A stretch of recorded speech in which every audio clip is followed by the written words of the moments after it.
mil graças a ti, meu Salvador.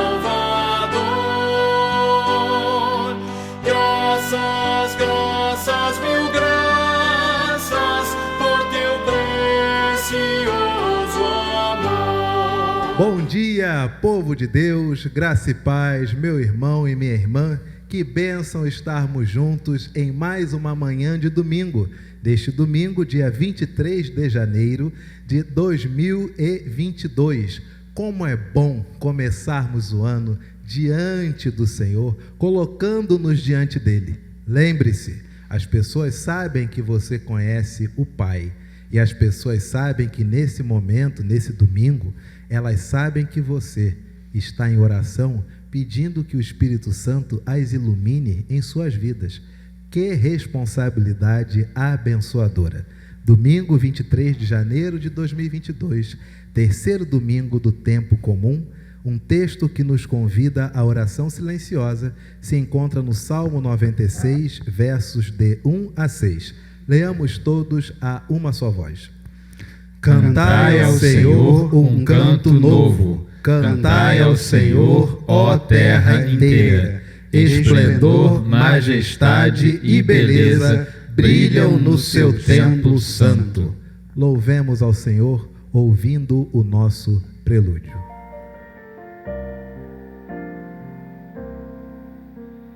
Muitos vieram para ver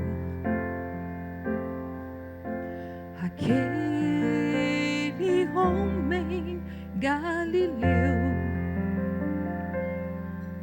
Não havia explicação para um carpinteiro ter tanto louvor da multidão. Tem nos olhos o poder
o doce nome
Passamos agora para o momento da adoração. Onde você estiver, seja em casa, na condução, no seu trabalho, coloque-se diante de Deus, coloque-se alegre e feliz, porque você está adorando ao seu Deus, ao único Deus que nos criou e nos dá a vida. A adoração, o texto que nos convida à adoração, está no Salmo 24, versículos de 1 a 5. Salmo 24, versos de 1 a 5. Vamos ler de forma alternada. Ao Senhor Deus pertencem o mundo e tudo o que nele existe. A terra e todos os seres vivos que nela vivem são dele. O Senhor construiu a terra sobre os mares e pôs os seus alicerces nas profundezas do oceano. Quem tem o direito de subir o monte do Senhor? Quem pode ficar no seu santo templo? Somente aquele que é correto no agir e limpo no pensar, que não adora ídolos nem faz promessas falsas. O Senhor Deus o abençoará, o salvará e o declarará inocente no julgamento. Todos. São assim as pessoas que adoram o Senhor, que prestam culto ao Deus de Jacó. Louvemos a Deus com o hino número 19 do Novo Cântico, Rei Sublime.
Oremos. Senhor Deus, nosso Pai, nosso Criador, estamos aqui, Senhor, em mais um dia feito para Ti, Senhor, em mais um domingo que nós prestamos cultos a Ti, Senhor. Estamos aqui, Senhor, diante de Ti, Senhor, adorando-Te, bendizendo-Te. Já lemos a Tua palavra para Te adorar, já louvamos a Ti, Senhor, com o hino que foi aqui colocado, Senhor. Te pedimos, Senhor, que receba este culto que fazemos, mesmo imperfeito que somos, para a Tua honra e glória. e que conduza-nos, Senhor, em cada passo de nosso culto, em cada passo de nossas vidas, Senhor, porque sabemos que Tu és o único e verdadeiro Criador e sem Ti nada somos, Senhor. É o que Te pedimos e Te agradecemos em nome de Jesus. Amém. Louvado seja Deus. Confessemos ao Senhor os nossos pecados. Declaremos tudo aquilo que fizemos que é contrário ao seu amor, à sua vontade para conosco. E para esta leitura que nos convida à confissão, convidamos o presbítero Cláudio Rodrigues. Este momento de confissão é um momento bastante importante para todos nós, porque os nossos pecados já foram perdoados, mas é necessário que nós nos dirijamos até o nosso Deus, cheguemos até Ele e confessemos os nossos pecados e falamos com Ele aquilo que nós sabemos que fizemos errado, porque muitas vezes nós fazemos coisas e nem percebemos que estamos desagradando ao nosso Deus. E este é o momento de você pedir perdão ao nosso Deus, conversar com Ele e explicar aquilo que vai no seu coração. Ele sabe, mas é necessário que você fale. Então, essa leitura que nós faremos agora nos levará a este momento. Depois nos ajoelharemos e falaremos com o nosso Deus e uma oração silenciosa. O texto está em 1 Coríntios 12, de 2 a 4. E assim diz a palavra do Senhor: Sabeis que outrora, quando éreis gentios, deixáveis conduzir-vos a ídolos mudos, segundo éreis guiados.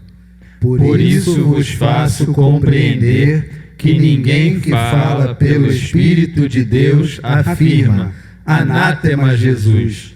Por outro lado, ninguém pode dizer Senhor Jesus, senão pelo Espírito Santo. Ora, os dons são diversos, mas o Espírito é o mesmo. Cantemos agora o cântico indicado no nosso boletim.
Pai bendito, agora estamos todos diante de Ti.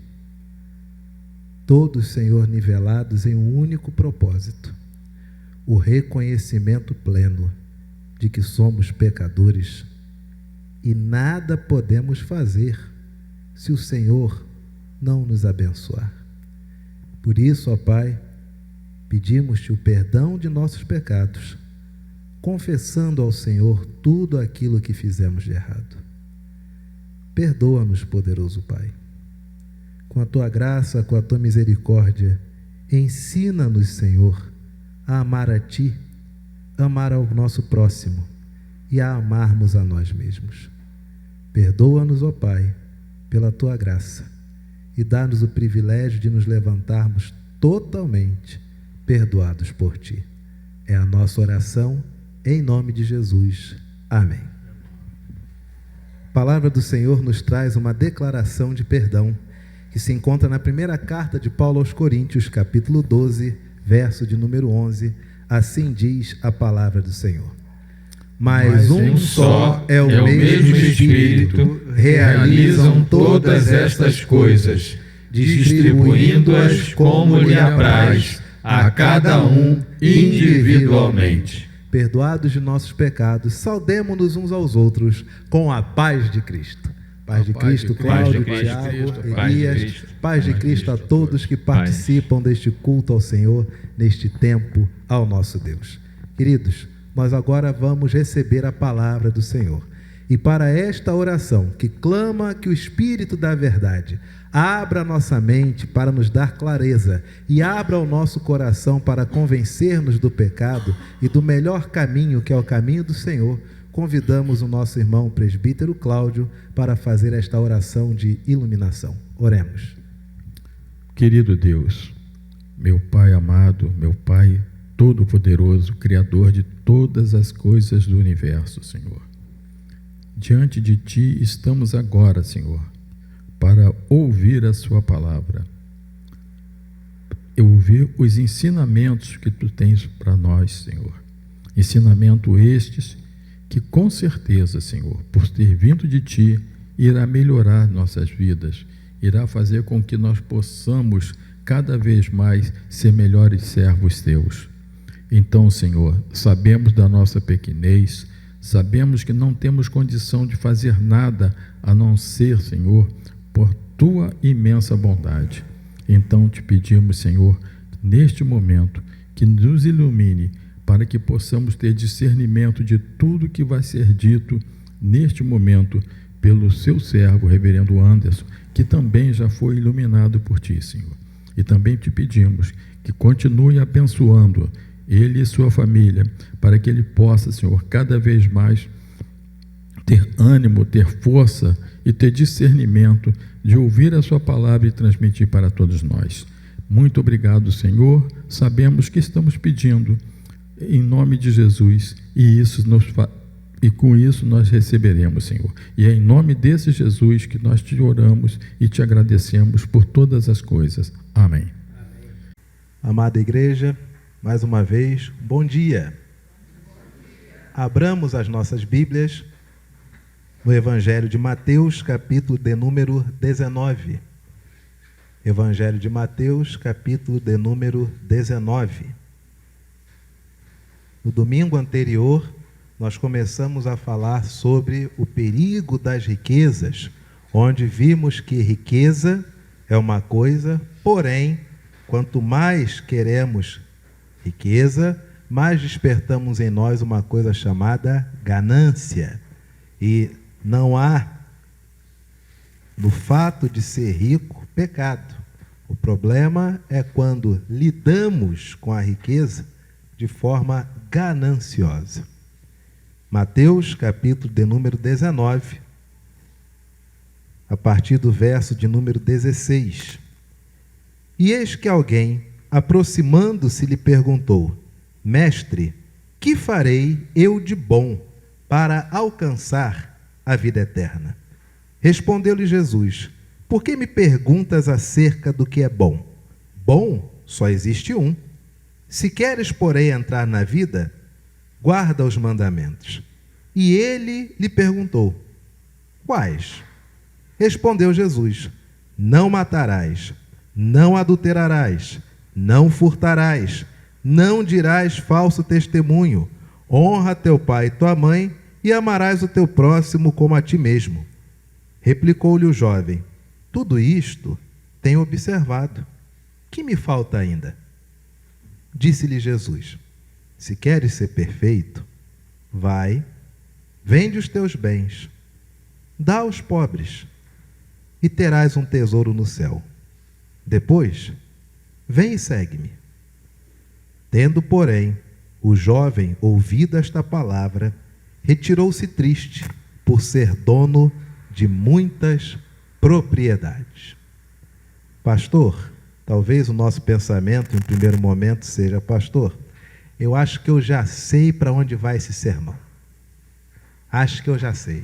Leva a mal não, pastor, mas no meu tempo de igreja já ouvi muito pregador falando sobre esse sermão, e eu já sei que o Senhor vai querer convencer a gente a, no final das contas. Também nem sei para onde o senhor vai com esse sermão, pastor, porque ninguém vai vender sua casa aqui, vai dar tudo para pobre e vai voltar aqui para a igreja sem R$1 no bolso.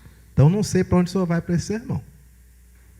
Talvez nosso pensamento seja esse, todas as vezes que lemos esse texto. Tem uns textos que nós lemos e a impressão que dá é que a gente dá meio que uma empacada, né? Você não vai dizer que Jesus está errado, mas ao mesmo tempo você não faz o que Jesus mandou. Aí é aquele tal negócio, nem eu, nem tu, a gente fica, né? Vamos passar para outro texto. O perigo das riquezas, isso aí sim, isso aqui, ó, tá vendo aí? Aqui tem muito rico aqui, que infelizmente cai nessa esparrela e vamos embora. Mas hoje nós vamos conversar sobre esse texto. Verso de número 16 e vamos, versículo por versículo. E eis que alguém, aproximando-se, lhe perguntou: mestre, que farei eu de bom para alcançar o quê? É uma pergunta atual. Infelizmente, nesse tempo que nós temos vivido, como bem lembrou aqui o nosso presbítero, quantas pessoas amadas nós estamos perdendo. Quer seja para o Covid, quer seja para qualquer outra doença, não é só o Covid que mata, mas a quantidade de pessoas, infelizmente, principalmente da faixa etária da terceira idade, quantas pessoas nós temos perdido? E com isso vai embora muita sabedoria da humanidade.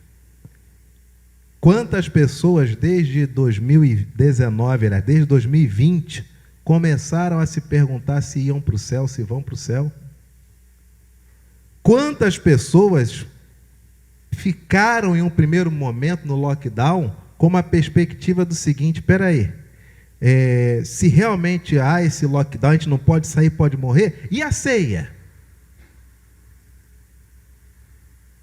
Como é que nós vamos celebrar a ceia? Ceia esta que, infelizmente, quando tudo estava aberto, lamentavelmente, sempre sobrou. Sempre foi feito a mais. O tema é relevante. Como alcançar a vida eterna? E a resposta que Jesus dá é mais interessante ainda. Por que me perguntas acerca do que é bom? Bom só existe um. Em outras palavras, Jesus olha para o rico, o jovem rico, e diz o seguinte: só existe um que é bom. É um nem eu nem tu ao reverso. Ele já começa colocando o assunto, a bola no chão e dizendo: vamos focar em Deus. Esquece você, focar em Deus. Bom só existe um. E aí é interessante que Jesus responde à pergunta. Paulo estrutura a doutrina da graça. Mas Jesus não estrutura a doutrina da graça, ele é a graça encarnada. Mas Jesus não responde como eu e você responderíamos. Porque se alguém pergunta para nós como é dar a vida eterna, como entrar na eternidade, nós íamos começar a dizer o quê? Salvação é pela graça. Não é verdade? Mas Jesus, ele não fala isso. E olha que interessante a forma como Jesus responde a pergunta. A pergunta é: que farei eu de bom para alcançar a vida eterna? E Jesus responde: se queres, porém, entrar na vida, guarda os mandamentos. Ixi, será que Jesus errou? Jesus não sabia? Era Paulo que ia ter que ensinar para Deus? Mas calma, isso ainda não é o nó do texto. Isso é pergunta e resposta pura e simples. Se queres, porém, entrar na vida, guarda os mandamentos. E o rapaz pergunta: quais? E aí Jesus traz uma outra resposta. E ele diz, Jesus ainda especifica, para entrar na vida eterna, eu vou te dizer quais os mandamentos você tem que guardar. E aí Jesus responde: não matarás, não adulterarás, não furtarás, não dirás falso testemunho, honra teu pai e tua mãe e amarás o teu próximo como a ti mesmo. De 10 mandamentos, Jesus destaca 7, mas ainda não é o nó do texto.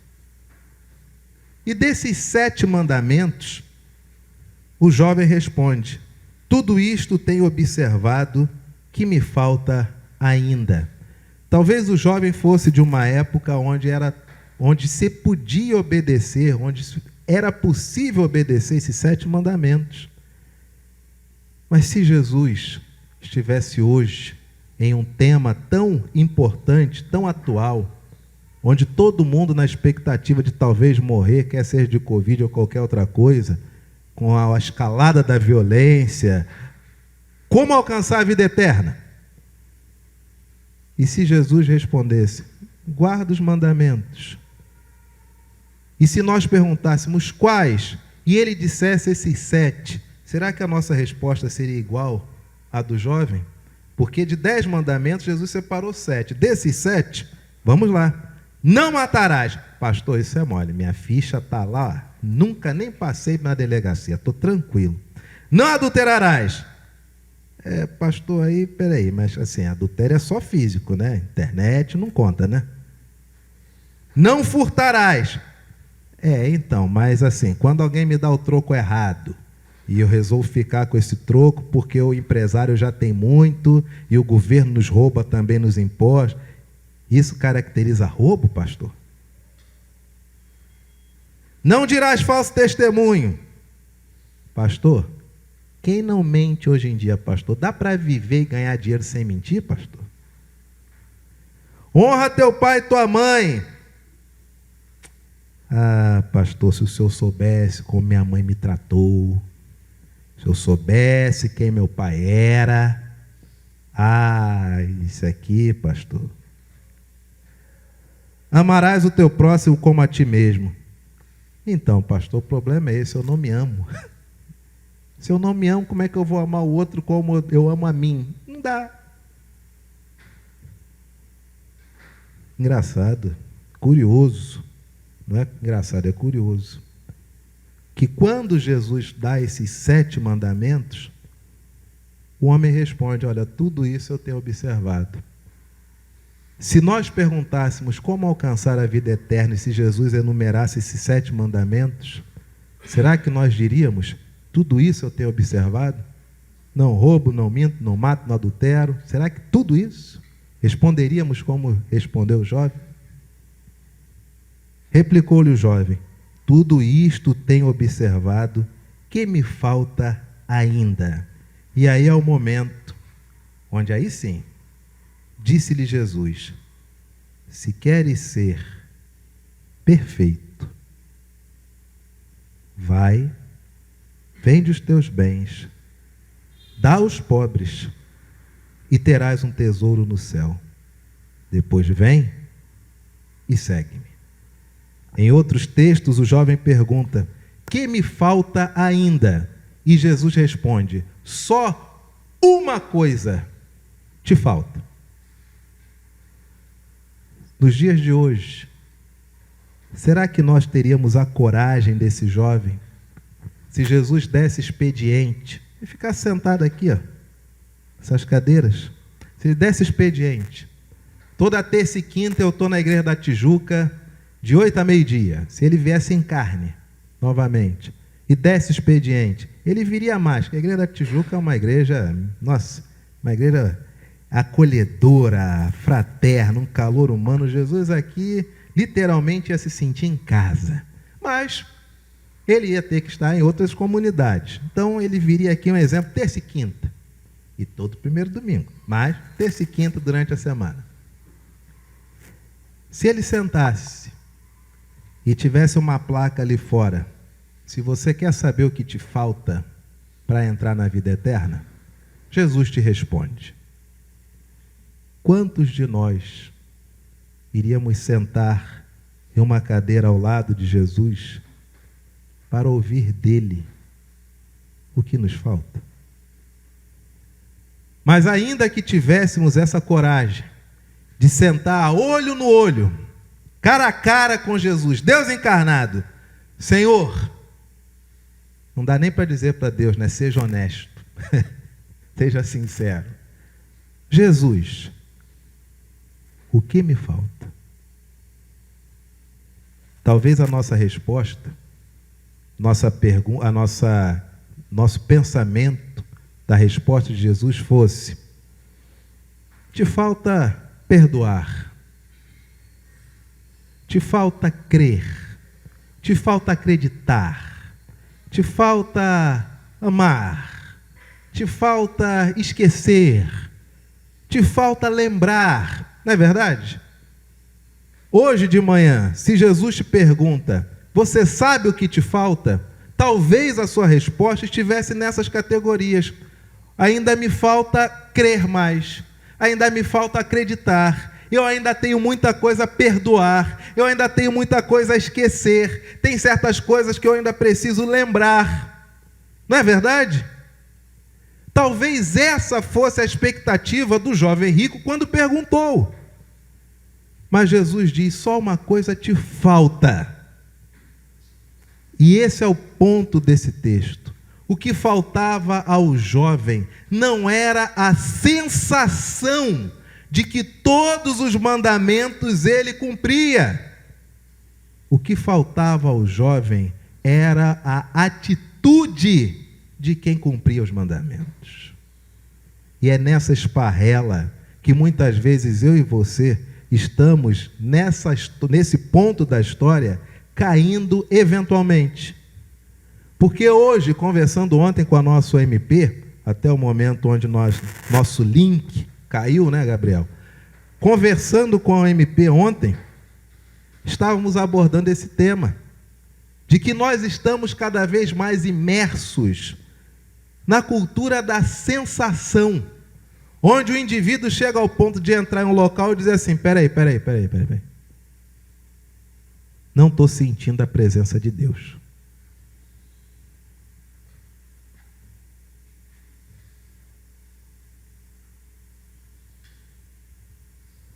Ao passo que o indivíduo está em um local separado, entregue para o culto ao Senhor, e ele diz: não estou sentindo a presença de Deus. O que significa isso? Fui ensinado que Deus sabe de tudo. Logo, Ele é o quê? Onisciente. Fui ensinado que Deus, Ele pode tudo. Logo, Ele é onipotente. Fui ensinado também que Deus está em todo lugar. Logo, Ele é o quê? E como responder então aos sensitivos que chegam nos ambientes? Não, Deus não está aqui não. Não, aqui Deus não está.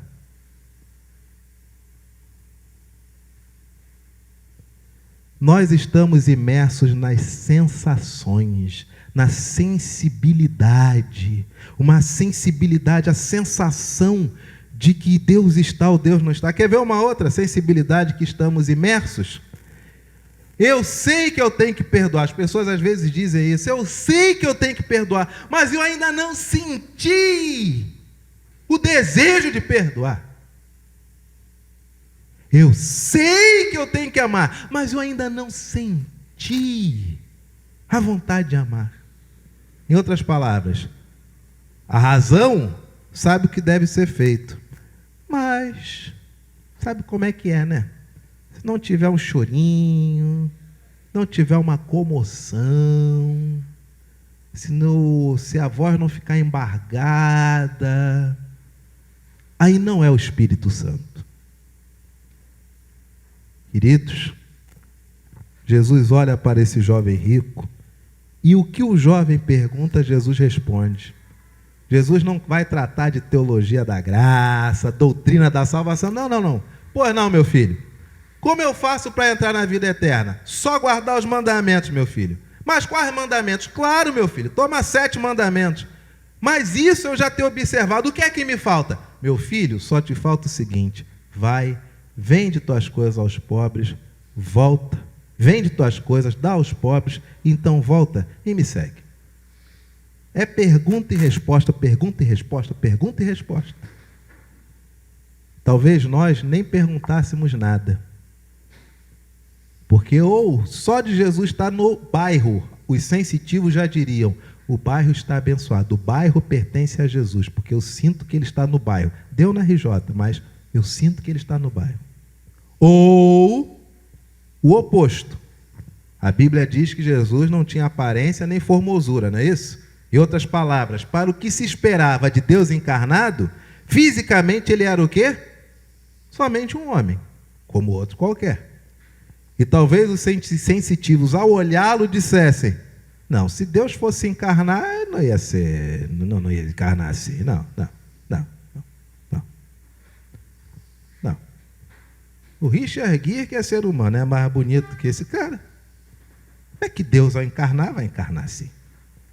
Não é possível. Ele não tem nem a cor certa, não tem nem o cabelo certo, não tem nem o olho certo, não tem nem o físico certo. Ele não tem nem a linguagem certa. Ele não tem nem o trejeito certo. Não. Aí não dá. Deus, esse homem não pode ser. Queridos,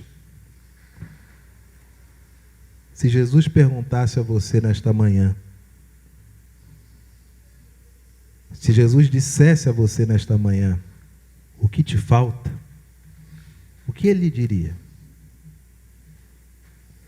Ele respondeu a um jovem cujas perguntas até agora são iguais às que nós faríamos. Ele responde, vai, vende os teus bens, dá aos pobres, e terás um tesouro no céu. Depois vem e segue-me. Tendo, porém, o jovem ouvido esta palavra, ele retirou-se triste, por ser dono de muitas propriedades. A salvação é pela graça de Deus, não é verdade? Isso nenhum de nós tem dúvidas nessa manhã. Todos nós somos salvos pela graça do Senhor. Não há nada em nós que justifique a salvação que o Pai nos deu. A salvação não vem de nós, ela é dom de Deus. Você está comigo até aí? Agora, será que Deus leva a salvação tão a sério quanto nós levamos? Sabe por quê? Porque parece, presbítero, parece, igreja, que muitas vezes a graça, ela não funciona como algo que ativa em nós a vontade de fazer o bem. Ela parece que, para muitos, ela é um entorpecedor de boas obras. Parece que ela é um salvo-conduto para o relaxamento. Parece que ela é um salvo-conduto para a murrinha. Parece que ela é um salvo-conduto para a preguiça. Parece que ela é um salvo-conduto para nada fazer. Olha, nós vamos ter tal atividade, nós vamos doar isso, nós vamos fazer aquilo. Se você puder ajudar, preciso fazer isso. Sou salvo pela graça. Já estou salvo. Já estou no céu. A minha roupinha branca já está separada. Minhas partituras já estão separadas. E eu passarei o resto da eternidade de roupinha branca, partitura na mão, cantando para sempre. Fim. Essa é a concepção que alguns têm de salvação e eternidade.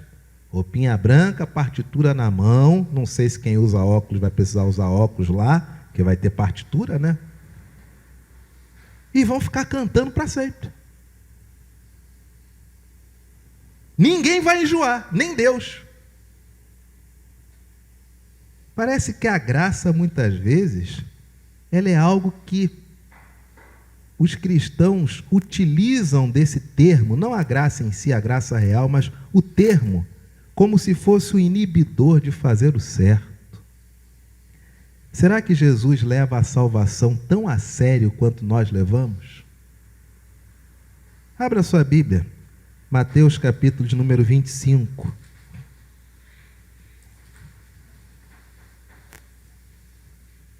Mateus de número 25, a partir do verso 31. Quando vier o Filho do Homem na sua majestade e todos os anjos com ele, então se assentará no trono da sua glória, e todas as nações serão reunidas em sua presença.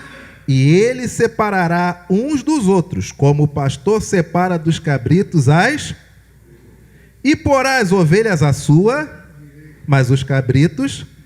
Então dirá o rei aos que estiverem à sua direita: vinde, benditos de meu Pai, entrai na posse do reino que vos está preparado desde a fundação do mundo. Por quê? Porque fostes presbiterianos, não é isso?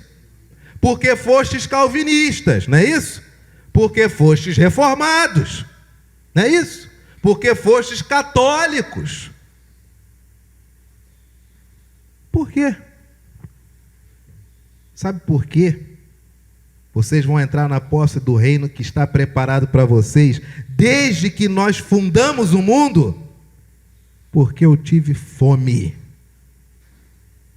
e vocês me deram de comer. Porque eu tive sede e vocês me deram de beber. Porque eu era forasteiro e vocês me hospedaram. Porque estive nu e vocês me doaram roupas e me vestiram. Porque estive enfermo e vocês não se negaram a me visitar. Porque já estive preso e vocês foram até lá só para me ver, para ver se eu estava bem. Então os justos perguntarão: Senhor, ou seja, aqueles que já foram separados para entrar na glória, ainda assim eles vão perguntar, eles são justos, eles não querem correr em erro. Senhor, desculpa, não sei nem se dá para levantar o dedo aqui, porque aqui já é o finalmente. Mas quando foi que te vimos com fome e te demos de comer, ou com sede te demos de beber? Ou quando te vimos forasteiro te hospedamos, ou nu e te vestimos? E quando é que nós te vimos enfermo ou preso e te fomos visitar? Não sabia nem que Deus ficava doente. O rei, respondendo, lhes dirá: em verdade vos afirmo, que sempre que o fizestes a um desses meus pequeninos irmãos, vocês, na verdade, vocês fizeram a mim. Sabe por que eu não gosto de faltar sepultamento? Porque tem alguém chorando a perda de um ente querido. Sabe por que nós não podemos negar visitar ninguém em hospital? Porque quem está naquela cama de hospital não é a pessoa, é o próprio Jesus. E no ano passado, ainda quando a Covid era uma coisa assim avassaladora da falta de conhecimento acerca do vírus, um irmão nosso de saudosa memória estava enfermo. E a família disse: talvez não passe desses dias, mas se o senhor não quiser ir, não tem problema. Eu disse: é impossível não ir. Porque para onde eu vou quando morrer, se na verdade o Senhor está no hospital? Mas é óbvio que eu vou. E aí você vai todo paramentado, igual um Robocop. Mas vai. E às vezes a família diz: desculpa, pastor, hoje ele está dormindo, ontem está mais esperto, ela hoje está dormindo, acho que não está. Não interessa. Quem somos nós para saber se a pessoa está consciente ou não? Será que Deus leva a salvação tão a sério quanto eu e você levamos? A salvação é pela graça. Mas quem conhece a graça de Deus não sabe fazer outra coisa senão estar ou fazer o que Deus quer que seja feito. Porque graça é favor que não se merece. Quando nós perdoamos alguém que em tese nem mereceria, Não perdoamos porque o outro merece. Perdoamos porque pela graça o Senhor nos perdoou. Se Deus levar a sério esse texto, a pergunta que eu lhe faço nessa manhã: você estará na eternidade?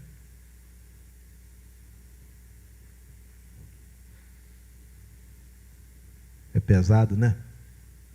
Se Deus leva a sério o que Ele mesmo diz. E o mais triste é que depois de ler um texto desse, começa um malabarismo teológico. Em outras palavras, parece que as pessoas querem pagar para ver. Vou arriscar. Vou continuar sem ajudar ninguém. Vou arriscar.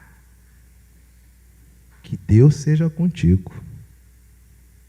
Atos, capítulo 4, versos de 32 a 35. Da multidão dos que creram era um o coração e a alma. Ninguém considerava exclusivamente sua nenhuma das coisas que possuía. Tudo, porém, lhes era comum. Com grande poder, os apóstolos davam testemunho da ressurreição do Senhor Jesus, e em todos eles havia abundante graça. Olha que lindo. Você está vendo a graça aí, né? Pois nenhum necessitado havia entre eles, porquanto os que possuíam terras ou casas, vendendo-as, traziam os valores correspondentes e depositavam aos pés dos apóstolos. Então se distribuía a qualquer um, à medida que alguém tinha o quê? Eu digo para você, meu irmão, se Jesus voltar agora, nesse exato momento, desse domingo que nós aqui estamos, quem vai ficar com aquelas tuas roupas que ficam mofando lá no teu armário? Os crentes de hoje, graças aos meios de comunicação, ficam tristes, depressivos, ficam lamentosos, porque eles não têm uma suíte master. Eles caem para trás, porque eles não têm um closet com acesso ao banheiro. Eles entram em depressão, eles têm que tomar remédio, porque a cozinha é um ovinho que não dá para botar uma ilha.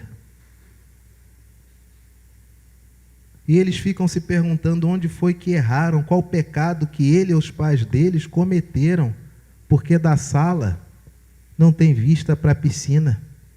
E a piscina não tem borda infinita para poder ver o mar. Será que Jesus leva a sério esse texto? Será?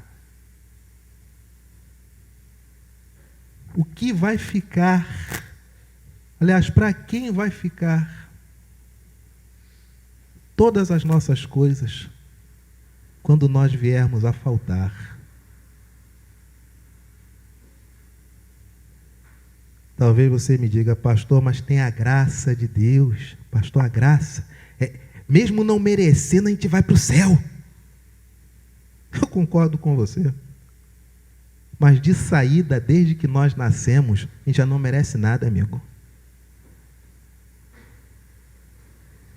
E esta graça presente na igreja em Atos, registrada aqui no versículos, em capítulo 4, versos de 32 a 35, diz que em um ambiente com abundante graça não existia necessitado, porque aqueles que tinham condições, entre eles mesmos, angariavam recursos para ajudar o necessitado.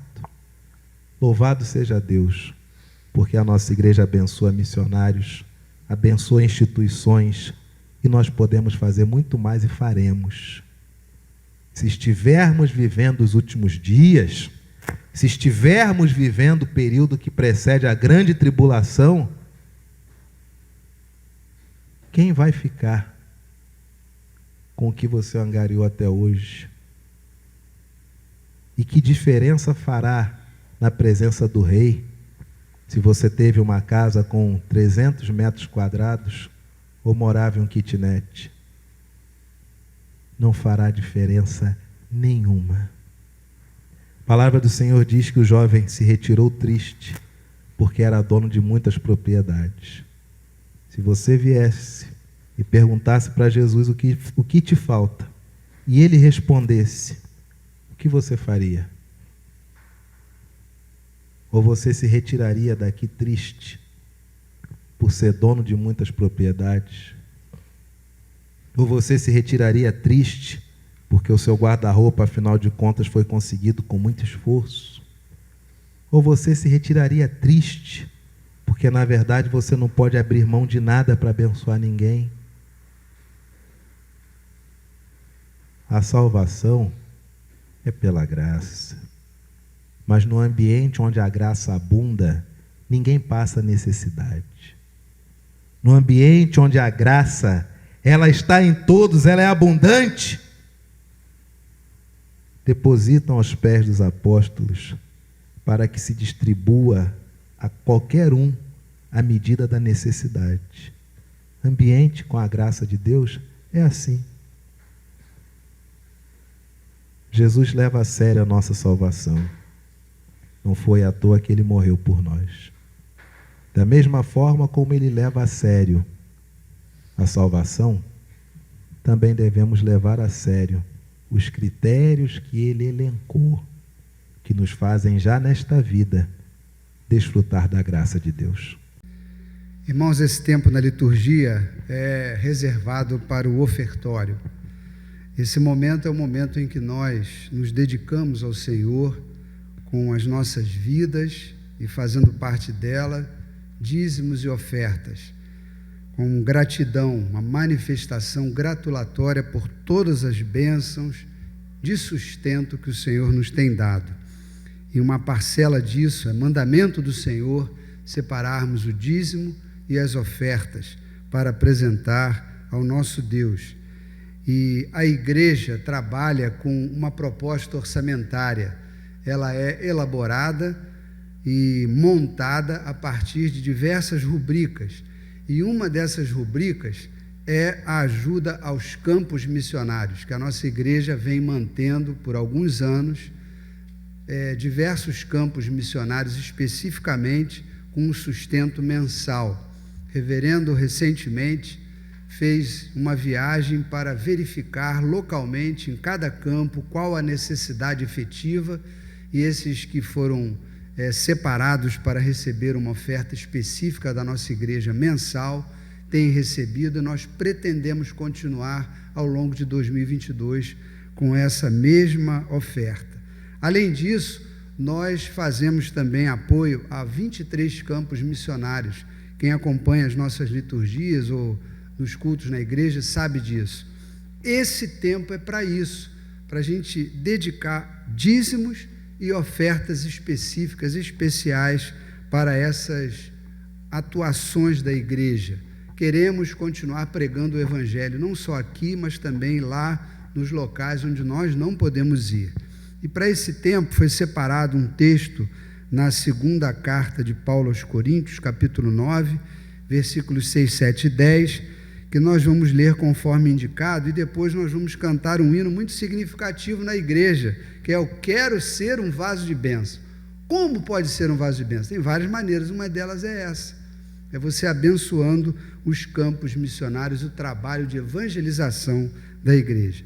Diz assim o texto separado: e isto afirmo, aquele que semeia pouco, pouco também ceifará, e o que semeia com fartura, com abundância também ceifará.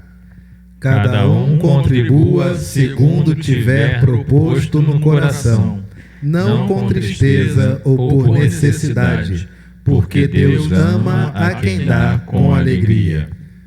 Ora, aquele que dá semente ao que semeia e pão para alimento, também suprirá e aumentará a vossa sementeira e multiplicará os frutos da vossa justiça. Graças a Deus, vamos entoar o hino, vaso de bênção. Quero ser um vaso de bênção, isso é que diz o texto do hino. É uma forma de ser um vaso de bênção, é abençoar os campos missionários. Cantemos.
oração de consagração dos dízimos e ofertas e orar pelo obreiro desta semana, o pastor Edivaldo da Silva e a Maralene.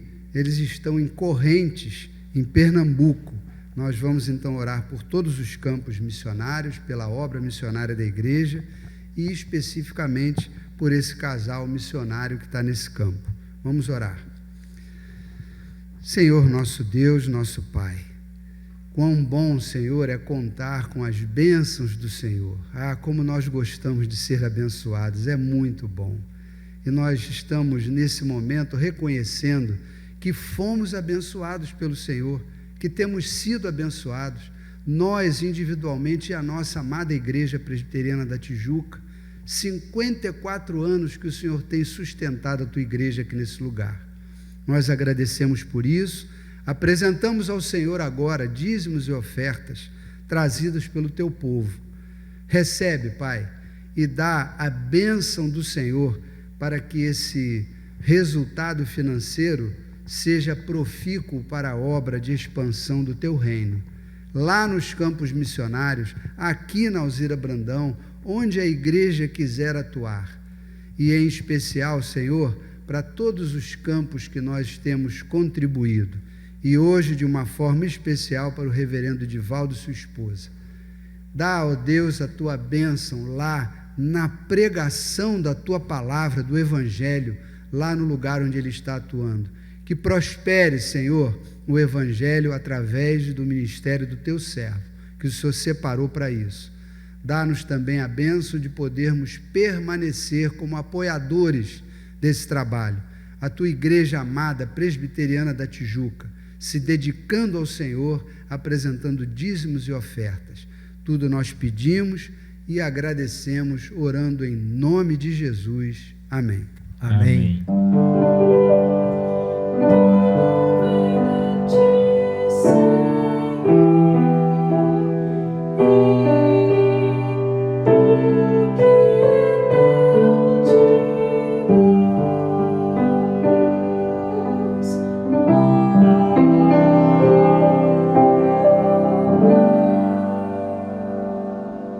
O Senhor Jesus nos ensinou a orar dizendo: Pai nosso que estás nos céus, santificado seja o teu nome. Venha o teu reino, seja feita a tua vontade, assim na terra como nos céus. O pão nosso de cada dia nos dai hoje. Perdoa as nossas dívidas, assim como nós perdoamos aos nossos devedores. E não nos deixes cair em tentação, mas livra-nos do mal, pois teu é o reino, o poder e a glória para sempre. Amém. Meu irmão e minha irmã, que o Senhor te abençoe e te guarde.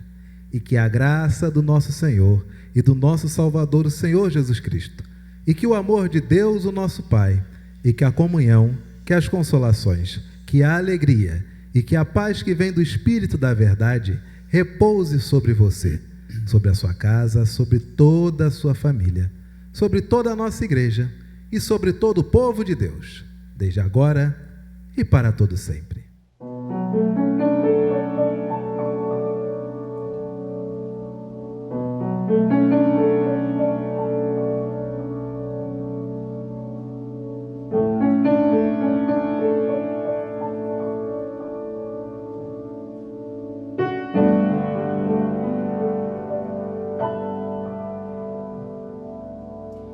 Tua vida, amigo,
Queridos, como é bom vivermos em comunhão. Como é bom estarmos juntos, participando deste ato de culto ao Senhor. Convido o nosso conselho a colocar-se de pé. A todos nós que estamos aí nas nossas atividades, alguns trabalhando, outros aproveitando o mês de janeiro, recesso, as crianças aproveitando o recesso escolar, que bênção! Assim também é na Igreja Presbiteriana da Tijuca. As sociedades internas estão em recesso. Em fevereiro começam os planejamentos, a agenda anual, e na metade de fevereiro, início de março, você tem um calendário completo de atividades que vão abençoar você e especialmente a sua família. Trabalho infantil, trabalho com adolescentes, juventude, idosos.